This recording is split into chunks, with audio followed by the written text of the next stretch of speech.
Welcome everybody, this is Denny with my YouTube channel, Why Is This True? And we're continuing with our channeling series with Karl Mollison from teamarchangel.com.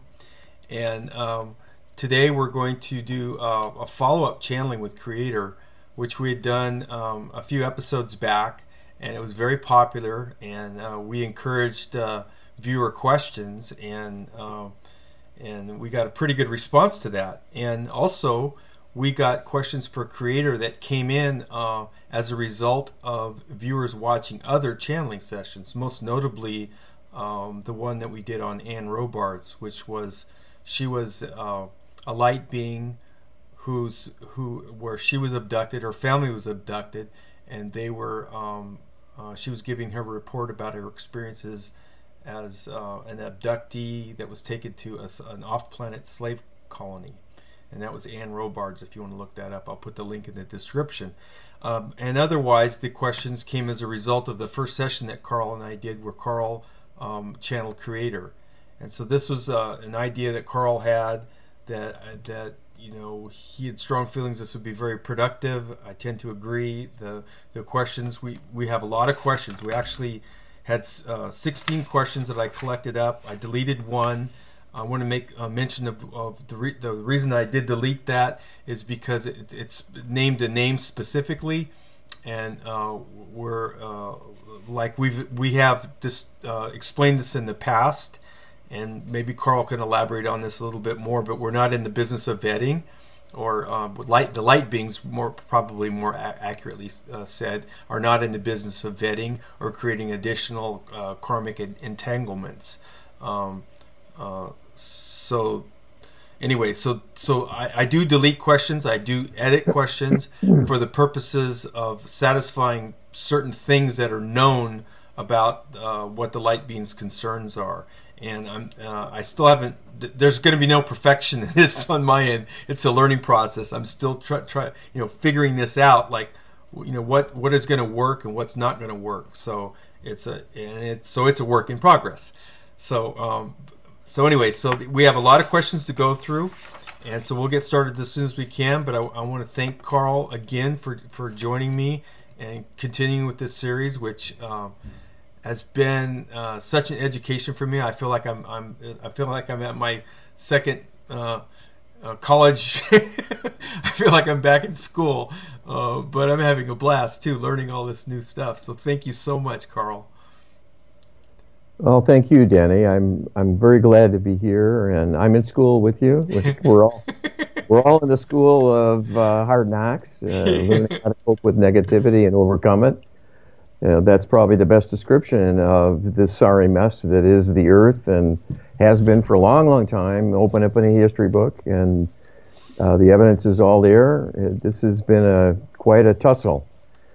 And so I'm delighted that your viewers are responding with interest to this material. I think it is important. And this is the dilemma right now. Very few people are able to even entertain the idea of what we're doing here, because minds are closed. They've snapped shut, and they're being suppressed deliberately. And so now we're already in the tinfoil hat zone, and I'm proud to be on that platform myself, because I know where truth lies, and I'm pretty confident about that. But it's been a long time getting here, and it isn't easy. It isn't easy to wrestle with such issues. So the idea of even talking to Creator is somewhat new for me. It took me years to get here. And I was influenced by the same notions that have been conveyed by the spiritual folk themselves. Oh, you can't really talk to Creator. There's too much energy there. It would be overwhelming. probably even fatal if you tried to do that. And Creator doesn't deal with us. That's what the angels are for, blah, blah, blah, and so on. And I always assumed that was so. And when I finally asked the question of the light beings, they said, well, of course you can talk to Creator. Creator's inside you. Creator's inside every single person. It even says it in the Bible, which it does. My Father's house is within, and all that sort of talk. It's about that fact. Creator is with you, listening to everything you do, watching what you do, sharing your experience with you, and giving you encouragement and a little boost here and there, as allowable by the rules of engagement. So I was given a huge green light to just go ahead. And it will be no more difficult than talking with anyone else. And that proved to be the case. And one of the little lessons I got from Creator the first time I talked with Creator was that it is good to bring this forth so that other channelers will be shown that it is possible and Creator is open and accessible. So I'm not claiming exclusivity, nor is that anyone's idea or ambition, because we're all entitled to talk to God all day long, and everyone should be doing this, if only in their mind, but as an outreach and wanting to partner with the divine. And that's what's needed to move things forward, and that's what the shift in consciousness is. It's little bit by little bit Creator bringing more love in as people have ideas like this. I wonder if there is a God. Boom, a little love will come in. A little encouragement. Well, keep going with that thought. The person might or might not do it. They'll get distracted. They'll go back to their cell phone or whatever eventually. But that's how the shift is happening. It's those little nudges we're getting when we let it in. So why not go calling? Why not make a more overt outreach? So you'll see that on display here as people with interest in our work are coming forward and wanting to know some further information. So we'll see what Creator can share with us. Okay. All right. Well, with that, and let me say one further thing, because okay. I've endeavored to do this as a routine and as a caution, while not to take back the message to other channelers. People do need to be aware that this has some uncertain aspects, some treacherous aspects, in fact, in reaching out to an outside voice and allowing that to come into the being. Because there are many, many consciousnesses out and about who wish to engage with people. And there are many dark spirits, there are many dark extraterrestrials who make it their business to try to co-opt spiritual people with their intuitive outreaches and with the channeling. And what I've been told for years now, that more than 90% of channelers are being duped. They are not actually channeling a divine being. So, on the one hand, we're saying this is our birthright to do. On the other hand, we're saying it's not easy because of that other factor. It's sort of like having a phone that you pick up and then it rings in many places at once. Whoever answers might get to be first in line. So there has to be a way of approaching this, setting safeguards and having the right intention, working from the heart, working for a high purpose, not for service to the ego and not for some other agenda to gain power or control or manipulate someone. Because the light will not support that kind of individual. And that makes them easy pickings for an imposter. So that doesn't mean that the people being duped are flawed and are evil in some way. These things are tricky, and once an imposter manages to get a foothold, that starts to create an energy and makes it more likely they'll return to that being again when they attempt to channel. And this is how these partnerships get going. And so there is a slippery slope. Okay. So we're doing the best we can here, and that's all I can tell people. I can't offer proof of what I do. The divine realm doesn't like giving proof because they want us to find our own way, make up our own minds. And we've gotten a lot of lengthy discussions about that as we've, kind of reached that topic. Right. And they're quite deep, some of it. And we just got that in our last session, talking to Seth Rich, yes, the murdered whistleblower. And we embraced that issue, and how do we know it's you, and this sort of thing. And we got a very long discourse about people needing to find truth their own way, that they will not jump out there to convince everyone. Right. Because that short circuits the process of discovery, the process of developing belief from within. Right. And I do want to apologize too, because we do have some viewers that are pretty devoted to this series, and they're watching every single one that we put out. In some cases, I know of one of our viewers who actually watches each one 3 times. So a lot of this is that Karl and I are discussing is redundant, but we're doing it for good reason, because we don't know. Someone may pop in and just see one of the series of channelings that we do. They just see one. So we deliver this message gets delivered pretty consistently at the beginning of each of the sessions. It's necessary, but I do apologize for the regular viewers who've heard this before. But it does bear repeating. So thank you, Karl. Thank you. You're welcome. Okay, and welcome to everyone. All right, so we got a long session in front of us. I'm going to perhaps do this on the fly a little bit, because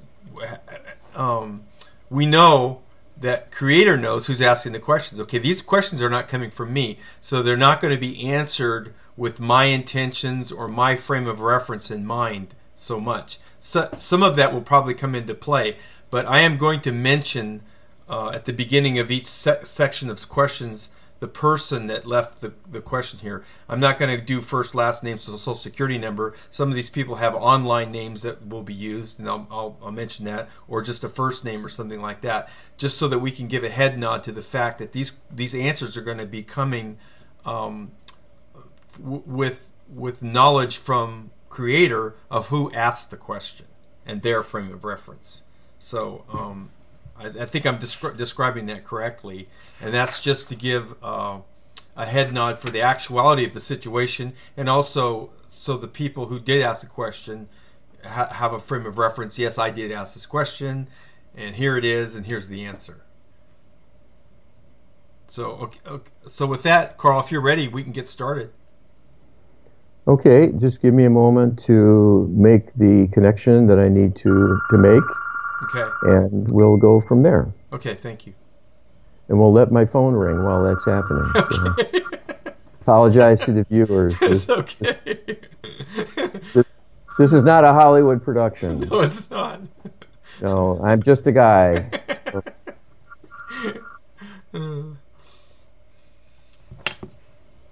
This is Source Creator speaking. Thank you, Creator. Thank you for joining us. First question. There is a theory that upon death, it is recommended not to go into the light because it is a trap used to capture souls into an unending series of incarnations. Is this true? The reality is the opposite.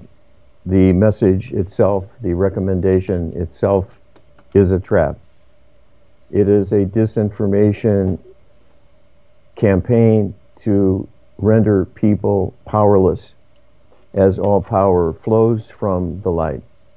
If you think about the fact that humans in their very origin are light beings who come from the light, which is the divine light, the source, the wellspring of everything in the universe, to deny its existence, to avoid making that contact and that connection, is a disservice of major proportions, and that itself will condemn the person not to further incarnation, but will further narrow their experience to being trapped in limbo. They can only reincarnate by returning to the light. That is the launching pad, so to speak, for the physical incarnation. All incarnations take place with the cooperation of the light and light beings who help to establish the connections and the conveying of energy, and to begin to prepare the biological nest, so to speak, to have the correct organismic requirements in place, the right DNA complement, and so forth. And the energetic ties to the mother and the father and even existing siblings begin prior to the actual engagement on a soul level with the new life forming in the womb. So this is something that will not happen from the lower levels, the in-between plane. So what happens if someone is not prepared to return to the light, not looking upward, not looking to a reunion with the loving arms of the divine, and all they know in the large family grouping to which they belong, who are still in light being mode, they will not be prepared for their transition and may become trapped in limbo. This is not a place to be, because there is extreme deprivation of all kinds. The experience can be quite difficult and quite tragic. To suggest a perspective that would trap such individuals is serving the darkness and does not serve the human who needs to know the light is their friend and their origin and their birthright.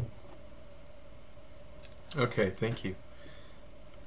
All right, the next question is from Green Sorceress, and she's commenting on a video. Great video. I have a suggestion for a question. Since archangels have been mentioned in a positive context, are all angels and archangels light beings, or are there not so good ones? In other words, some say Archangel Michael misleads people.